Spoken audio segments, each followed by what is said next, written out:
বিসমিল্লাহির রহমানির রহিম। অর্থনীতি সম্মান প্রথম বর্ষ, দ্বিতীয় বর্ষ এবং মাস্টার্সের শিক্ষার্থীরা, আজকে যে বিষয়টা আমি তোমাদের সাথে আলোচনা করব সেটা হচ্ছে মাইক্রো ইকোনমিক্স, অর্থাৎ বেস্টিক অর্থনীতির ইনডিফারেন্স কার্ভ, বাংলায় বলি নিরপেক্ষ রেখা। এই নিরপেক্ষ রেখার উপর আজকে হচ্ছে আমার 16 নাম্বার লেকচার। যদি আমরা নিরপেক্ষ রেখা এটা সহজ করতে চাই, তাহলে ওই প্রথম থেকে 1, 2, 3, 4 ধারাবাহিকভাবে ক্লাসগুলো কি করতে হবে দেখতে হবে। আর আমার ক্লাসগুলো কিভাবে পাওয়া যেতে পারে, চ্যানেল কিভাবে সাবস্ক্রাইব করা যেতে পারে, একেবারে লেকচারের শেষে তোমরা কি করতে পারবে, তোমরা দেখতে পারবে। এছাড়া 3 মিনিট আর 10 মিনিটে একটা কার্ডও ভিডিওতে ভেসে আসবে, সেখান থেকেও তোমরা অনেক কিছু জানতে পারবে। কথা বাড়াচ্ছি না, আজকে আলোচনা হচ্ছে দাম ভোগ রেখা। ইংরেজিতে আমরা বলি প্রাইস কনজাম্পশন কার্ভ। দামভোগ রেখার সংজ্ঞাটা আমরা কি দিতে পারি? দামভোগ রেখার সংজ্ঞা দেওয়ার জন্য আমি কয়েকটা পয়েন্ট লিখছি। 1 নাম্বার, দুটি দ্রব্যের ভারসাম্য সংমিশ্রণ। আমি 1 নাম্বার পয়েন্ট কি লিখেছি? আমি 1 নাম্বার পয়েন্ট লিখেছি দুটি দ্রব্যের ভারসাম্য কি সংমিশ্রণ। এটা আমি 1 নাম্বার পয়েন্টে লিখেছি। 2 নাম্বার পয়েন্টে লিখেছি বিবেচ্য দ্রব্যের দাম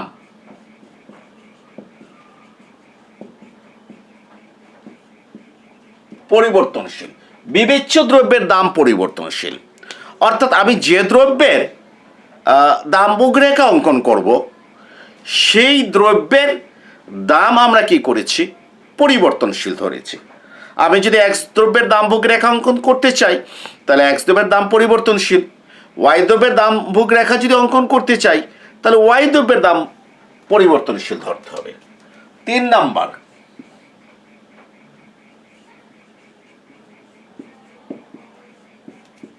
অপর দ্রব্যের দাম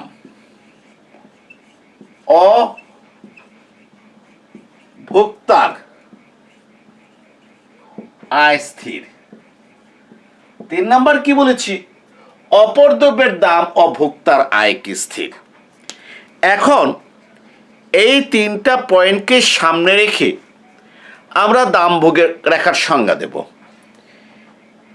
1 নাম্বার পয়েন্ট হচ্ছে দুটি দ্রব্যের ভারসাম্য সংমিশ্রণ। 2 নাম্বার পয়েন্ট হচ্ছে বিবেচ্য দ্রব্যের দাম পরিবর্তনশীল। আর 3 নাম্বার পয়েন্ট হচ্ছে অপর দ্রব্যের দাম ও ভোক্তার আয় স্থির। এই 3টা পয়েন্টকে সামনে রেখে আমরা দামভোগ রেখার কি করব, সংজ্ঞা দেব। দেখো আমি সংজ্ঞা দিচ্ছি। যে রেখার প্রতিটি বিন্দু দুটি দ্রব্যের ভারসাম্য সংমিশ্রণ নির্দেশ করে, যেখানে বিবেচ্য দ্রব্যের দাম পরিবর্তনশীল এবং অপর দ্রব্যের দাম ও ভোক্তার আয় স্থির থাকে, তাকে দামভোগ রেখা বলে। আবার বলছি, যে রেখার প্রতিটি বিন্দু দুটি দ্রব্যের ভারসাম্য সংমিশ্রণ প্রকাশ করে, যেখানে বিবেচ্য দ্রব্যের দাম পরিবর্তনশীল এবং অপর দ্রব্যের দাম ও ভোক্তার আয় স্থির থাকে, তাকে দামভোগ রেখা বলে। আমি আরেকটু যদি পরিবর্তন করে বলতে চাই, তাহলে যে রেখার বিভিন্ন বিন্দু দুটি দ্রব্যের বিভিন্ন ভারসাম্য সংমিশ্রণ প্রকাশ করে, যেখানে বিবেচ্য দ্রব্যের দাম পরিবর্তনশীল, অপর দ্রব্যের দাম এবং ভোক্তার আয় স্থির থাকে। আমি আরেকটু চেঞ্জ করে যদি বলতে চাই, তাহলে দামভোগ রেখা বিভিন্ন বিন্দুর সঞ্চার পথ, যেখানে দুইটি দ্রব্যের ভারসাম্য সংমিশ্রণ প্রকাশ পায়, বিবেচ্য দ্রব্যের দাম পরিবর্তনশীল, অপর দ্রব্যের দাম ও ভোক্তার আয় স্থির থাকে। অর্থাৎ শব্দের ভাষাগত শব্দের ভাষাতে যে শব্দের যে প্রয়োগ হয়, তার ভিতরে পার্থক্য থাকতে পারে, কিন্তু এই 3টা পয়েন্ট অবশ্যই কি হতে হবে, থাকতে হবে। এখন দেখো, আমি দামভোগ রেখা অঙ্কন করতে চাই। আমি দুটি দ্রব্যের ভারসাম্য সংমিশ্রণ বলেছি। আজকে আমার 16 নাম্বার লেকচার। যদি আমি দুটি দ্রব্যের ভারসাম্য সংমিশ্রণ বলি তাহলে তুমি কি বুঝবে? আমি দুটি দ্রব্যের ভারসাম্য সংমিশ্রণ বললেই তোমার বোঝা উচিত যে এটা নিরপেক্ষ রেখা এবং বাজেট রেখার স্পর্শবিন্দু। কারণ ইতিমধ্যে আমরা ভোক্তার ভারসাম্য আলোচনা করতে গিয়ে আমরা দেখেছি নিরপেক্ষ রেখা এবং বাজেট রেখা যে বিন্দুতে স্পর্শ করে সেই বিন্দুতে ভোক্তা ভারসাম্য অর্জন করে। অতএব ভারসাম্য সংমিশ্রণ হচ্ছে নিরপেক্ষ রেখা এবং বাজেট রেখার স্পর্শবিন্দু। অতএব দামভোগ রেখার যতগুলো বিন্দু থাকবে প্রত্যেকটা বিন্দু যেহেতু দুটি দ্রব্যের ভারসাম্য সংমিশ্রণ নির্দেশ করে, এর মানে প্রত্যেকটা বিন্দু হচ্ছে নিরপেক্ষ রেখা এবং বাজেট রেখার স্পর্শবিন্দু। মনে করো যে একটা রেখা তো তোমরা জানো অসংখ্য বিন্দু নিয়ে গঠিত। আমি যদি দুটো বিন্দু দিয়ে যদি দামভোগ রেখা যদি অঙ্কন করতে চাই তাহলে এমন দুটো বিন্দু দরকার যে বিন্দুতে নিরপেক্ষ রেখার বাজেট রেখা কি করে স্পর্শ করে। আমি যদি 5টা বিন্দু দিয়ে যদি দামভোগ রেখা অঙ্কন করতে চাই এমন 5টা বিন্দু দরকার যে 5টা বিন্দুতে নিরপেক্ষ রেখা এবং বাজেট রেখা কি করে স্পর্শ করে। তাহলে সেই জন্য আবার 5টা বাজেট রেখা দরকার আর 5টা নিরপেক্ষ রেখা দরকার। তবে সাধারণত আমরা যে দুটো বিন্দু দিয়ে রেখা অঙ্কন করি সময় বাঁচানোর জন্য, যাতে বাকি বিন্দুগুলো এই দুটো বিন্দু নিয়েই কি হয় গঠিত হয়। একটু লক্ষ্য করো, আমি একটা দামভোগ রেখা অঙ্কন করতে চাচ্ছি। লক্ষ্য করো, আমি তোমরা চিত্র একটু বড় করে সুন্দর করে আঁকবে, আমার জায়গার অভাব আছে সেজন্য আমি একটু ছোট করে আঁকছি। ভূমিঅক্ষকে আমি কি ধরেছি x দ্রব্য, আর লম্বককে আমি কি ধরেছি y দ্রব্য। আচ্ছা একটু দেখো, আমি এই একটা বাজেট রেখা অঙ্কন করলাম, এটা নাম দিলাম I1 by PY1, I1 by PX1।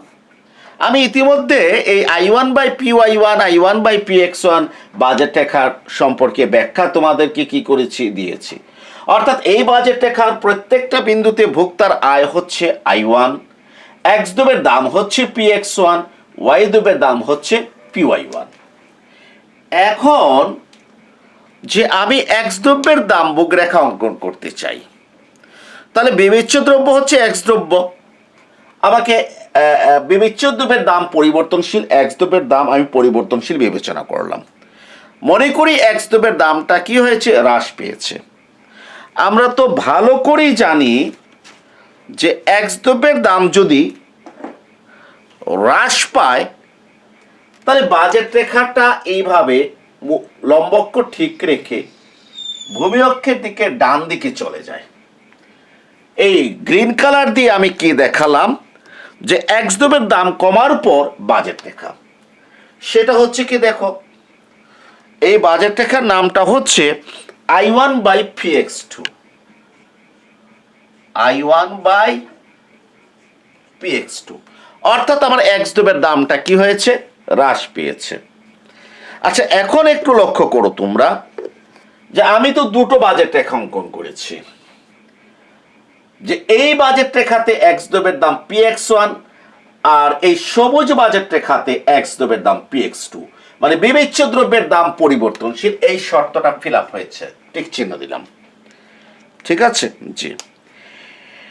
এরপরে দেখো যে এই বাজেট রেখাতে আবার y দ্রব্যের দাম PY1, এইটা তো y দ্রব্যের দাম PY1, বাজেট এইটা তো I1, ভোক্তার আয় মানে বাজেট এইটাতেও কি I1, আর অপর দ্রব্যের দাম মানে y দ্রব্যের দাম এবং ভোক্তার আয় স্থির। এই শর্তটাও কি হয়েছে ফিল আপ হয়েছে। অর্থাৎ আবার দুটো শর্ত কি হয়ে গেছে ফিল আপ হয়ে গেছে। এখন কয় নাম্বার শর্ত দরকার? 3 নাম্বার শর্ত দরকার। মানে 1 নাম্বারটাকে আমি 3 নাম্বারে দেখাচ্ছি আলোচনার সুবিধার জন্য। দুটি দ্রব্যের ভারসাম্য সংমিশ্রণ, বাজেট রেখা তো আছে, তাহলে ভারসাম্য সংমিশ্রণের জন্য কি দরকার? নিরপেক্ষ রেখা দরকার। আমরা জানি নিরপেক্ষ রেখার বাজেট রেখা যে বিন্দুতে স্পর্শ করে সেই বিন্দুতে কি হয়, ভারসাম্য অর্জিত হয়। আমি এখানে একটা নিরপেক্ষ রেখা আঁকছি, দেখো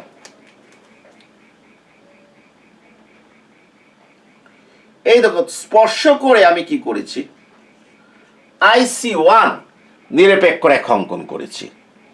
স্পর্শ করে আমি IC1 নিরপেক্ষ রেখা এখানে অঙ্কন করেছি। অতএব আমার ভোক্তা এই E1 বিন্দুতে কি করেছে, ভারসাম্য লাভ করেছে। ভোক্তা E1 বিন্দুতে ভারসাম্য লাভ করেছে, যেখানে সে X দ্রব্য ভোগ করে OX1 সে X দ্রব্য ভোগ করে। আবার এটা আঁকাটা সুন্দর হয়নি, একেবারে কিন্তু সোজা করে নামাতে হবে। OX1 X দ্রব্য ভোগ করে, আর Y দ্রব্য ভোগের পরিমাণ সেটা মনে করে এখানে নাম দিলাম E1X1। ক্লিয়ার? আচ্ছা, এখন আসো যে X দ্রব্যের দাম কমার পর নতুন ভারসাম্যটা কোথায় হচ্ছে, I1/Py1 I1/Px2 বাজেট রেখাতে নতুন ভারসাম্যটা হবে। এখন একটু চিন্তা করো, আমি আলোচনাটা শেষ করে ফেলি। যদি আমার X দ্রব্যটা যদি স্বাভাবিক দ্রব্য হয়, তাহলে দাম কমলে ঋণাত্মক বিকল্প প্রবাহের কারণে চাহিদা বাড়বে। আবার দাম কমলে আয় প্রভাব ধনাত্মক, দাম কমলে প্রকৃত আয় বাড়ে, আয় প্রভাব ধনাত্মক হওয়ার কারণে প্রকৃত আয় বাড়লে চাহিদা বাড়ে। আমরা এর আগে পড়ে এসেছি যে স্বাভাবিক দ্রব্যের ক্ষেত্রে বিকল্প প্রবাহের কারণে চাহিদা বাড়ে, আয় প্রবাহের কারণে চাহিদা বাড়ে। অর্থাৎ বিকল্প প্রবাহের কারণে চাহিদা বাড়বে, আয় প্রবাহের কারণে চাহিদা বাড়বে। ভারসাম্যটা হবে এই নতুন বাজেট টাকার সাধারণত এদিকে হবে, এই সমস্ত বিন্দুতে ভারসাম্য হবে, এখানে বা এখানে হবে ভারসাম্য। কথা কি বুঝতে পেরেছ? কেনর উত্তর হচ্ছে, এগুলো আমি আগের ক্লাসে আলোচনা করে এসেছি যে স্বাভাবিক দ্রব্যের ক্ষেত্রে দাম কমলে চাহিদা বাড়ে দুটো কারণে। একটা ঋণাত্মক বিকল্প প্রবাহের কারণে চাহিদা বাড়ে, আর একটা হচ্ছে আয় প্রবাহের কারণে চাহিদা বাড়ে। ফলে চাহিদার পরিবর্তন বেশি হয়, ভারসাম্যটা এদিকে হয়। আমি এক কাজ করি, এইটাকে ভারসাম্য বিন্দু করে আমি এইভাবে একটা রেখা কি করলাম, এঁকে ফেললাম। তারপরে কি করলাম, এই বিন্দুতে স্পর্শ করে একটা নিরপেক্ষ রেখা অঙ্কন করলাম। এইটার নাম দিলাম আমি E2 বিন্দু। X দ্রব্য মনে করো, E2 না দিয়ে এক কাজ করি, EN দিলাম। X দ্রব্য আমি OX1 পরিমাণ ভোগ করি। আর এই যে এই E1 হচ্ছে একটা ভারসাম্য বিন্দু, ঠিক আছে? কারণ নিরপেক্ষ রেখার বাজেট রেখা কি করেছে, স্পর্শ করেছে। এটা ICN নিরপেক্ষ রেখা। এই E1 আর EN নিরপেক্ষ, E1 এবং EN ভারসাম্য বিন্দু যোগ করে আমরা দামভোগ রেখা PCC প্রাইস কনজাম্পশন কার্ভ পেয়েছি। রেখাটা সরলাকৃতি করে আঁকলেও চলবে, আবার কেউ যদি বক্রাকার করে আঁকে তাও কোনো কি অসুবিধা কি নাই, ঠিক আছে? জি, এই PCC হচ্ছে প্রাইস কনজাম্পশন কার্ভ। কেন প্রাইস কনজাম্পশন কার্ভ, দামভোগ রেখা আমি ব্যাখ্যা দিচ্ছি। E1 বিন্দুতে I1/Py1 I1/Px1 IC1 নিরপেক্ষ রেখা স্পর্শ করেছে। অতএব E1 বিন্দু ভোক্তার ভারসাম্য নির্দেশ করে। এর মানে এই E1 বিন্দু দুটি দ্রব্যের ভারসাম্য সংমিশ্রণ নির্দেশ করে। যেখানে X দ্রব্য ভোগ করা হয় OX1, Y দ্রব্য ভোগ করা হয় E1X1। এদিকে টানলে হয়তো OY1 বলতাম, টানার প্রয়োজন নাই। তাহলে E1 বিন্দুটা প্রথম শর্ত ফিল আপ করছে। E1 বিন্দুতে আবার X দ্রব্যের দাম হচ্ছে Px1, ওকে, আর Y দ্রব্যের দাম Py1, প্রাথমিক বাজেট হচ্ছে I1। যেহেতু এটা প্রাথমিক বিন্দু, অতএব X দ্রব্যের দাম, Y দ্রব্যের দাম, Px1 Py1 I1 আমরা পেলাম বাজেট। এখন তুমি EN বিন্দুটা চিন্তা করো। EN বিন্দুতে আমার বাজেট রেখা নিরপেক্ষ রেখা স্পর্শ করেছে। অতএব EN বিন্দু হচ্ছে ভারসাম্য বিন্দু, মানে EN বিন্দু দুটি দ্রব্যের ভারসাম্য সংমিশ্রণ প্রকাশ করে। EN বিন্দুতে X দ্রব্যের দাম হচ্ছে Px2, আমি ইএন আর ইউয়ান যদি তুলনা করি তাহলে আমরা দেখব এক্স দ্রব্যের দাম PX1 থেকে PX2 তে হ্রাস পেয়েছে। এর মানে বিবেচ্য দ্রব্যের দামটা কি হয়েছে, এক্স দ্রব্যের দামটা পরিবর্তনশীল। আবার ইএন বিন্দুতে দেখো ওয়াই দ্রব্যের দাম PY1, ইউয়ানেও PY1, অর্থাৎ ওয়াই দ্রব্যের দাম দুই জায়গাতে কি স্থির আছে।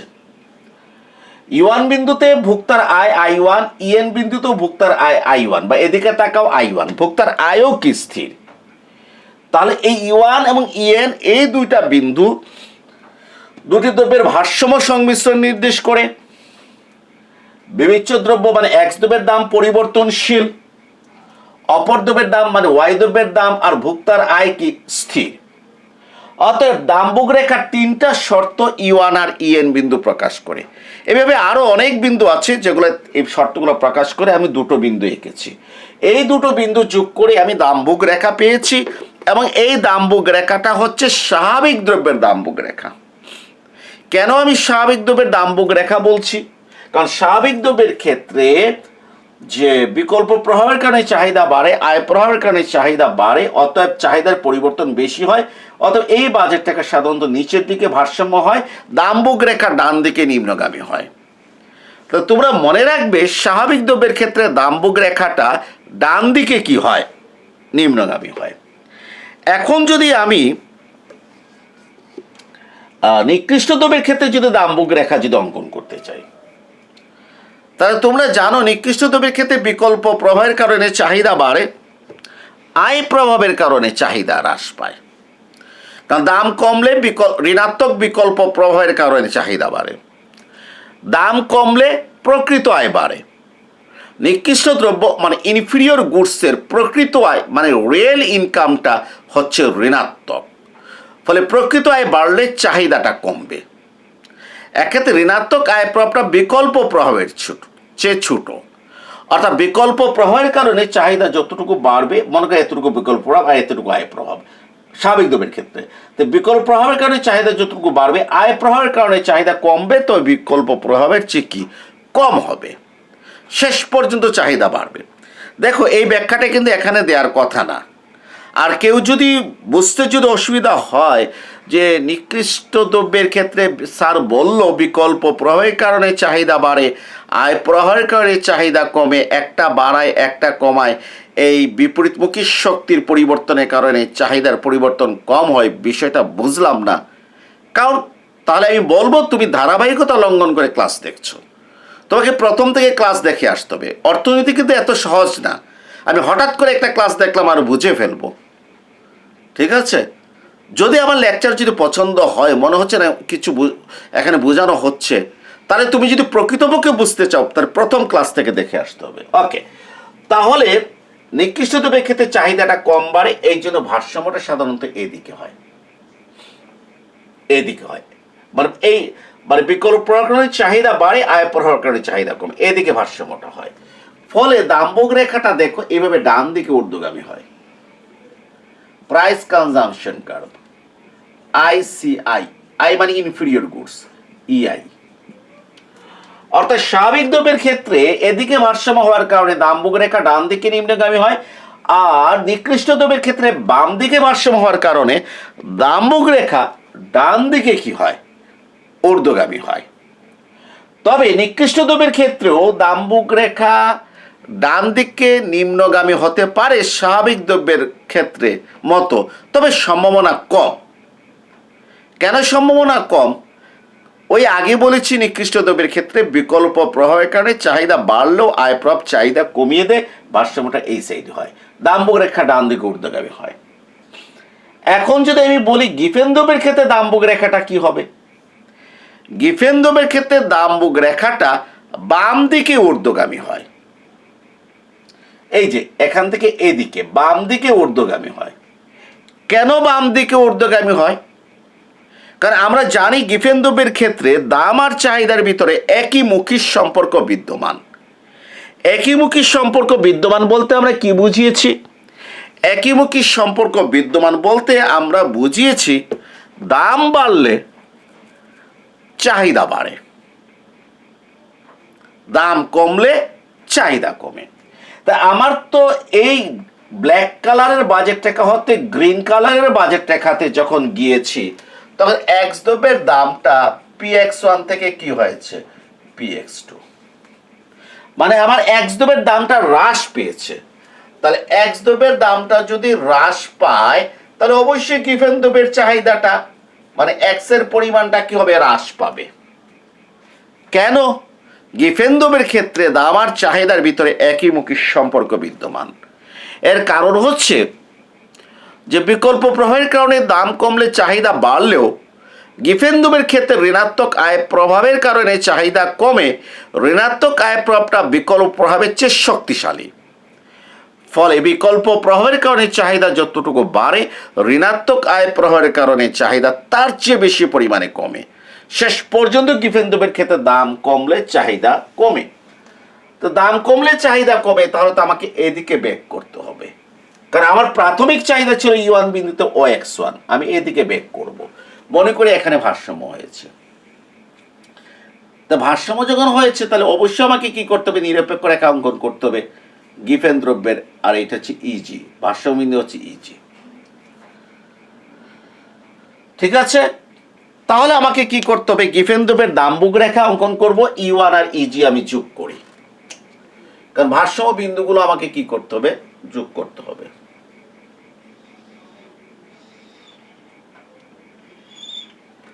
এই সবুজ কালিটা হচ্ছে গিভেন দ্রব্যের দাম্বুক রেখা, প্রাইস কনজাম্পশন কার্ভ, বাম দিকে ঊর্ধ্বগামী। তোমরা সোজা করে কি করবে, সুন্দর করে কি করবে, তোমরা আঁকবে। তাহলে প্রিয় শিক্ষার্থীরা, যদি আমাকে বলে স্বাভাবিক দ্রব্যের ক্ষেত্রে দাম্বুক রেখা অঙ্কন করো, আমি স্বাভাবিক দ্রব্যের ক্ষেত্রে দাম্বুক রেখা অঙ্কন করব ডান দিকে নিম্নগামী করে। আমাকে যদি বলে নিকৃষ্ট দ্রব্যের ক্ষেত্রে দাম্বুক রেখা অঙ্কন করো, আমি নিকৃষ্ট দ্রব্যের ক্ষেত্রে দাম্বুক রেখা অঙ্কন করব ডান দিকে ঊর্ধ্বগামী করে। আমাকে যদি বলে গিভেন দ্রব্যের ক্ষেত্রে দাম্বুক রেখা অঙ্কন করো, আমি গিভেন দ্রব্যের ক্ষেত্রে দাম্বুক রেখা অঙ্কন করব বাম দিকে কি, ঊর্ধ্বগামী করে। আচ্ছা, এখন মনে করো যে আমি এতটুকু পড়ালাম, ঠিক আছে, আমাকে বলল পরীক্ষার হলে, আমি কিন্তু এখানে পড়ে গিয়েছি কি, দাম্বুক রেখা স্বাভাবিক দ্রব্যের ক্ষেত্রে ডান দিকে নিম্নগামী, নিকৃষ্ট দ্রব্যের ক্ষেত্রে সাধারণত ডান দিকে ঊর্ধ্বগামী, গিভেন দ্রব্যের ক্ষেত্রে বাম দিকে ঊর্ধ্বগামী। আমাকে পরীক্ষার হলে প্রশ্ন করলো যে দাম্বুক রেখা লম্বকের সমান্তরাল করে অঙ্কন করো। আমি এটা কেন লম্বকের সমান্তরাল হয়, এই দাম্বুক রেখা লম্বকের সমান্তরাল করে অঙ্কন করো, এটি কেন লম্বকের সমান্তরাল হয়? এখন দেখা গেল আমি পারলাম না। আমি কেন পারবো না? আমি যদি এইভাবে দাম্বুক রেখা যদি অঙ্কন করতে পারি, তাহলে দাম্বুক রেখা লম্বকের সমান্তরাল করে কেন পারবো না? আমি কি করবো জানো, ঠিক এই যে ইউআর প্রাথমিক ভারসাম্য বিন্দু আছে না, এটাকে সোজা উপরের দিকে নিয়ে যাবো, নিয়ে একটা নিরপেক্ষ রেখা কি করবো, আঁকবো। এখানে কি করবো, একটা নাম দিয়ে দিব, ধরো নাম দিলাম একটা, হ্যাঁ, ধরো E2 নাম দিলাম। এখন E1 আর E2 বিন্দু যোগ করো, যোগ করলে দাম্বুক রেখাটা কি হয়ে গেল, লম্বকের কি হয়ে গেল, সমান্তরাল হয়ে গেল। আর দাম্বুক রেখা লম্বকের সমান্তরাল হয় কখন, যে এই যে মনে কর E1 বিন্দুতে এক্স দ্রব্যের চাহিদা হচ্ছে OX1, E2 বিন্দুতেও এক্স দ্রব্যের চাহিদা হচ্ছে কি OX1। অর্থাৎ কোন দ্রব্যের দামের পরিবর্তনের ফলে যদি চাহিদার যদি মোটেই যদি পরিবর্তন না হয়, তাহলে দাম্বুক রেখা লম্বকের কি হবে, সমান্তরাল হবে। মানে কোন দ্রব্যের চাহিদা যদি সম্পূর্ণ অস্থিতিস্থাপক হয়, যেমন কিছু পণ্য আছে লবণের মতো, এদের চাহিদা প্রায় সম্পূর্ণ অস্থিতিস্থাপক, কারণ দাম বাড়লেও আমরা লবণের চাহিদা কমাতে পারি না, দাম কমলেও লবণের চাহিদা আমরা বাড়াতে পারি না। একটা নির্দিষ্ট পরিমাণ লবণ আমাদেরকে কি করতে হয়, ব্যবহার করতে হয়। ফলে দামের পরিবর্তনের কারণে লবণের যদি কোনোই চাহিদার পরিবর্তন না হয়, চাহিদা সম্পূর্ণ অস্থিতিস্থাপক। এই দেখো E1 বিন্দুতে px1 দামে লবণের চাহিদা OX1, E2 বিন্দুতে px2 দামে দাম কমে যাওয়ার পরও চাহিদা OX1, ফলে দাম্বুক রেখা কি হয়েছে, লম্বকের কি হয়েছে, সমান্তরাল হয়েছে। তাহলে দাম্বুক রেখা লম্বকের সমান্তরাল করে অঙ্কন করেছি, কেন লম্বকের সমান্তরাল হয় সেটাও ব্যাখ্যা দিয়েছি, যদি কোনো পণ্যের চাহিদা সম্পূর্ণ অস্থিতিস্থাপক হয়। আসলে দাম্বুক রেখা অঙ্কন করা কোনো ব্যাপার না, কারণ তুমি হিগস এবং স্লাটস্কি হতে দাম প্রভাবকে আয় প্রভাব বিকল্প প্রভাবে পৃথক করেছো, সেখান থেকে চাহিদা রেখা অঙ্কন করেছো, তাহলে দামবুক রেখা অঙ্কন তোমার জন্য কোনো বিষয় কি না। তুমি কি করবা, জাস্ট যে দুটো বাজেট রেখা আঁকবা আর নিরপেক্ষ রেখা আঁকবা। স্বাভাবিক দ্রব্যের হলে এখানে আঁকবা প্রাথমিক নিরপেক্ষ রেখা, চূড়ান্ত নিরপেক্ষ রেখা, ব্যাস। ডান দিকে নিম্নগামী, এখানে ভারসাম্য বিন্দু নিলে ডান দিকে ঊর্ধ্বগামী, এখানে নিলে বাম দিকে ঊর্ধ্বগামী। লম্বকের সমান্তরাল বলেছি এই, হঠাৎ করে বললো ভূমিঅক্ষের সমান্তরাল, তা ঠিক এই বরাবর একটা নিরপেক্ষ রেখা নিবা। দাম্বক রেখা কি হয়ে যাবে, ভূমিঅক্ষের সমান্তরাল হয়ে যাবে, তুমি আঁকতে পারবে। আচ্ছা, এরপরে মনে করো দাম্বক রেখা হতে চাহিদা রেখা অঙ্কন করো এবং স্থিতিস্থাপকতার মান নির্ধারণ করো। এইটা আমি আগামী ক্লাসে কি করব, আলোচনা করে কি করে দেখাবো। ও একটা কথা বলি, যদি স্বাভাবিক দ্রব্যের দাম্বক রেখা চায় এইটা চিত্র, এগুলা দেবেন না। নিকৃষ্ট দ্রব্যের দাম্বক রেখা চাইলে এইটা দেবেন, এগুলা দেওয়ার কোনো প্রয়োজন নাই। আর সবগুলো যদি চায় স্বাভাবিক, নিকৃষ্ট, গিফেন, একই চিত্রে তিনটাই দিতে পারেন, অথবা আলাদা আলাদা চিত্র করে দিবেন। একবার এইটা দিবা, একবার এইটা দিবা চিত্র, মানে লম্বক্ষ ভূমিঅক্ষ একে, বা এক চিত্রে কি করতে পারো, দিয়ে দিতে পারো। তো প্রিয় শিক্ষার্থী, যে এখন একটা কথা বলি তোমাদেরকে, আগামী ক্লাসে আমি কি আলোচনা করব, আগামী ক্লাসে আমি আলোচনা করব দাম্বক রেখা হতে চাহিদা রেখা অঙ্কন, মানে স্বাভাবিক, নিকৃষ্ট এবং গিফেন দ্রব্যের চাহিদা রেখা আমরা অঙ্কন করব, এবং এইটার স্থিতিস্থাপকতা আমরা কি করব, নির্ধারণ করব। এর আগে তোমরা যে একটু চেষ্টা করবে যে আমি দামের সাথে খরচের সম্পর্কের মাধ্যমে কিভাবে স্থিতিস্থাপকতা নির্ধারণ করা হয়। দামের সাথে কার, খরচের সম্পর্ক, দাম আর ভোক্তার খরচ তুলনা করে একটা পণ্যের স্থিতিস্থাপকতা নির্ধারণ করা হয়। এটা একটু কি করবে দেখে নিবে। আর ভিডিওটা যখন আমার শেষ হবে ঠিক দেখবে স্ক্রিনে কয়েকটা জিনিস ভেসে উঠবে। একটা হচ্ছে ফার্স্ট ইয়ারের মাইক্রো ইকোনমিক্সের প্লে লিস্ট, একটা হচ্ছে সেকেন্ড ইয়ারের মাইক্রো ইকোনমিক্সের প্লে লিস্ট, আর একটা হচ্ছে একটা লগো থাকবে, ওইটাতে ক্লিক করলে সাবস্ক্রাইব হয়ে যাবে চ্যানেলটা। তুমি ফার্স্ট ইয়ারের মাইক্রো ইকোনমিক্সে যদি ক্লিক করো তাহলে সোজা ফার্স্ট ইয়ারের প্লে লিস্টে চলে আসবা। ওখানে মাইক্রো ইকোনমিক্সের 70টা 80টা যতটা ক্লাস দেওয়া আছে প্রত্যেকটা অধ্যায় ধারাবাহিকভাবে ক্লাস পাবে। তুমি যদি সেকেন্ড ইয়ারের মাইক্রো ইকোনমিক্সে যদি কি করো, ক্লিক করো, তাহলে সেকেন্ড ইয়ারের সমস্ত ক্লাসগুলো তুমি কি করবে, তুমি পেয়ে যাবে। আর 10 মিনিটের সময় একটা কার্ড দেব, ঠিক আছে, এই কার্ডে ফার্স্ট ইয়ারের গণিতের প্লে লিস্ট দেওয়া থাকবে। আসলে আমার ইউটিউবে প্রায় কোর্সগুলো কিন্তু শেষ করা আছে, প্লে লিস্টে গেলে তোমরা কি করতে পারবে, দেখতে পারবে। তো সবাই ভালো থাকো। আজকের আলোচনা এখানে কি করছি, শেষ করছি। খুব কম সময়ের ভিতরে 17 নাম্বার ক্লাস নিয়ে নেব। আজকের ক্লাসটা নিয়েছি 2021 সালের অগাস্ট মাসের 10 তারিখে। সবাই ভালো থাকো।